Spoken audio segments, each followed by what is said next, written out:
As a content creator, have you ever added up the hours that you spend designing content and finding new ways to engage as many people as possible? But what if your content was actually excluding people, preventing them from engaging with you and you didn't even realize? This is why designing with accessibility in mind is super important.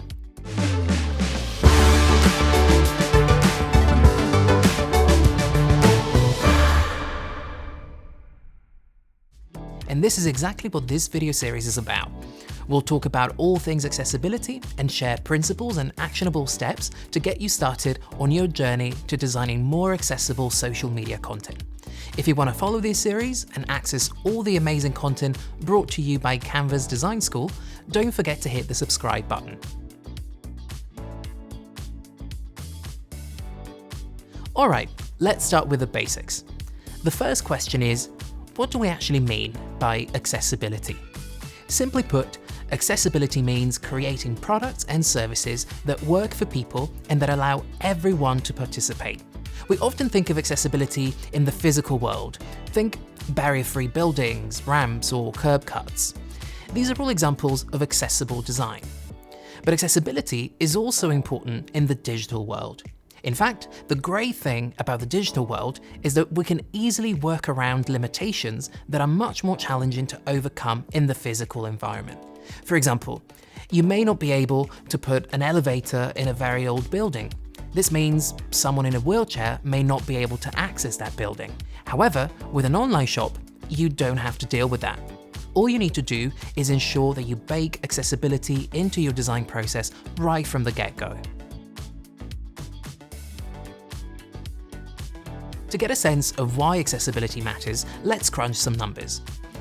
It is estimated that 15% of the world's population experience disability around the world. That's 1 billion people. Think about it. If you're in a room with another 9 people, up to 2 of them will experience some form of disability, whether it's physical, mental, intellectual, or sensory. And this is a conservative estimate. 80% of all disabilities are hidden, and a lot of disabilities are simply not diagnosed. But let's break down this 1 billion even more. 250 million people have some form of blindness or visual impairment. That's twice Mexico's population. Over 460 million people have a disabling deafness and hearing loss, and this represents the population of the European Union. Finally, about 75 million people need a wheelchair on a daily basis, and that's all the people of Canada twice. These numbers are only going to go up as we live longer and longer. So accessibility matters simply because when it's not there, this has an impact on hundreds of millions of people. Now, talking about disability can be difficult, and you may not know where to start. So let's start by busting a few myths. I want you to close your eyes, right now, close your eyes, and think of the word disability. What images are popping up in your head? Maybe you've just imagined people in wheelchairs or with white sticks. And that's not wrong, but permanent physical disability is only part of a much bigger story. To help us unpack how we think about disability, I caught up with Addy. He's an accessibility consultant at AbilityNet and also a snowboarding expert, but that's a story for another video. Addy, why isn't it correct to think of disability as a fixed state? We usually tend to have a black or white view of disability, as in you either have it or you don't.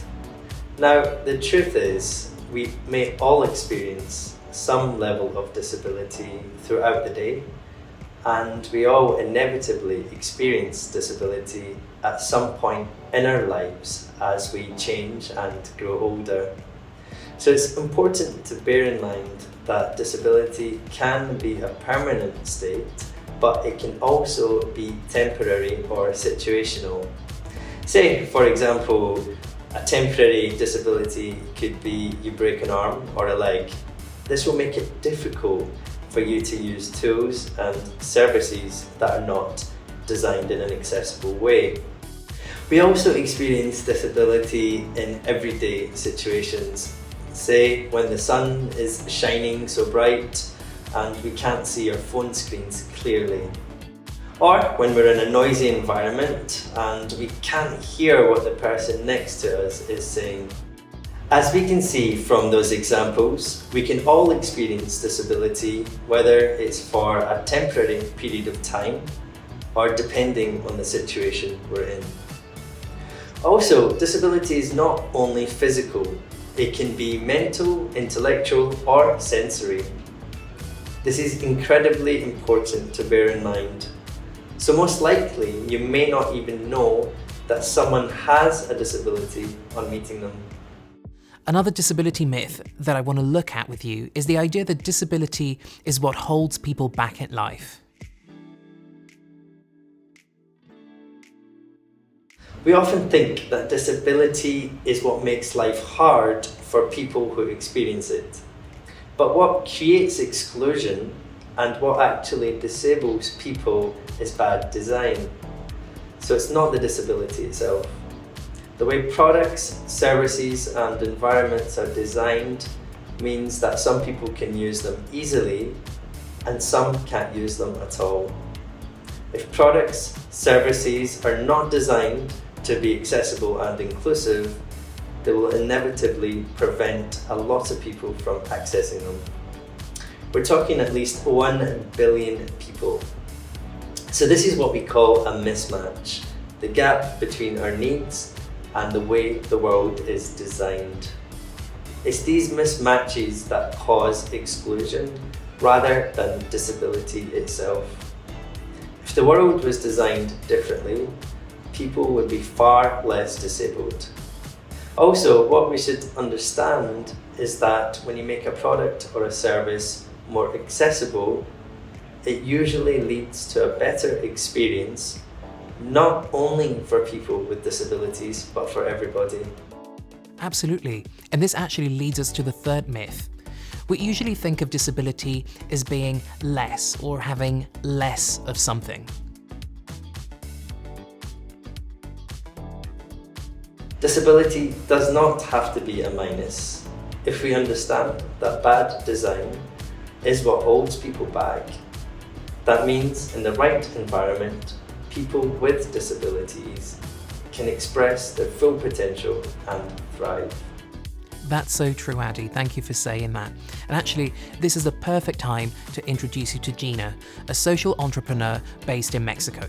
Gina runs some extraordinary projects with blind people that turn this disability myth right on its head. So let's hear it from Gina herself. So thank you very much. And yes, I do run workshops for blind people. I do photography for the blind. And I know it sounds like a very crazy idea, and how could this be possible? How blind people could take photos? But it is possible when you actually focus in all that they do have. It's a fact that blind people cannot see, but they perceive. And they can smell and listen and touch and taste things. And that's really what we focus when we're teaching photography to blind people, is to use all the senses to communicate, to share how they're perceiving the world. So for instance, if they're gonna take a photo of you, what we'll ask is if you can talk to them, and the sound of your voice is their guidance of where to point the camera. If they can get close to you and start mapping out with their touch how tall you are, what kind of clothes you're wearing, how long is your hair, all that is information they're getting to be able to take a photograph. I know at this point you must be thinking, well, and what's the point if they cannot get to see the photograph? But the reality is that for them, being able to take photos, it's a way to connect, to fulfill their potential. The camera becomes a bridge between the invisible and the visible, and the photo becomes their voice. And the great thing is that participants are becoming more independent thanks to this. They keep growing, they become part of society. They just realize that a label will never define who they are.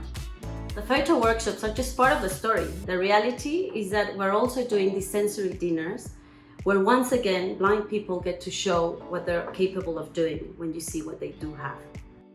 In the dinners in the dark, you don't get to see anything, not even your hand. It's a moment where you walk in and you let go and trust your guides. In the darks, the leader becomes a follower, and the follower, the leader. The dinners are quite powerful because they turn a conversation completely upside down. It's a moment where your biases are outsmarted completely. It's not about how you look, it's not about your titles, it's about being present. And in a way, by turning off the external lights, what we're looking into is turning on the internal light. How do we perceive and we connect beyond labels? And the best guides for this are blind people, inviting us to see beyond labels.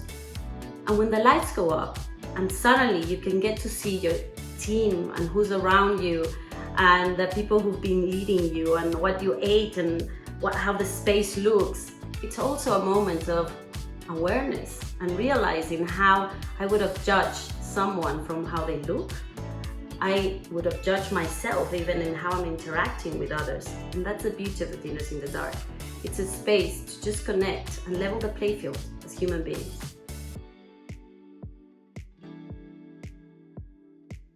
Thank you, Gina. What these examples show is how we need to reframe how we think about disability and the role that we can play to design a world that doesn't create or perpetrate exclusion. It turns out there's a lot you can do as a content creator to make sure that your social media is more accessible and inclusive. And if you want to know how, watch our next 2 videos in the series. We're going to start with text and continue with color, images, and videos. To accompany these series, we've put together a workbook full of extra resources and exercises. To access your copy, simply scan the QR code or click the link below in the description.